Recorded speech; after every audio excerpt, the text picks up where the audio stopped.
गेल्याच आठवड्यात म्यानमारमध्ये भूकंपाचे मोठे धक्के बसल्याने बंगकोकसह शेजारील देशांचं मोठं नुकसान झालं आहे। उंच इमारती पत्त्याच्या बंगल्यासारख्या कोसळल्याचं दिसून आलं। या दुर्घटनेत मोठी वित्तहानी व जीवितहानी झाली होती। हजारांपेक्षा अधिक नागरिकांना आपला जीव गमवावा लागला होता। या घटनेचे व्हिडिओ देखील मनाला चटका देणारे आजही आहेत।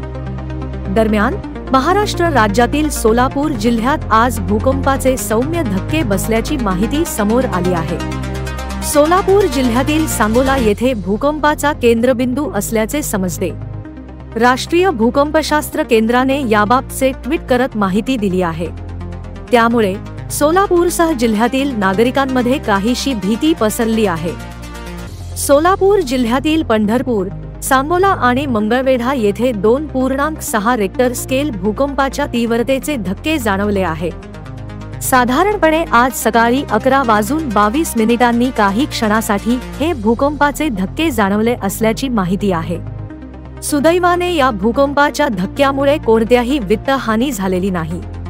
मात्र भूकंपाचे वृत्त समजताच नागरिकांच्या मनात काहीशी भीती निर्माण झाली आहे।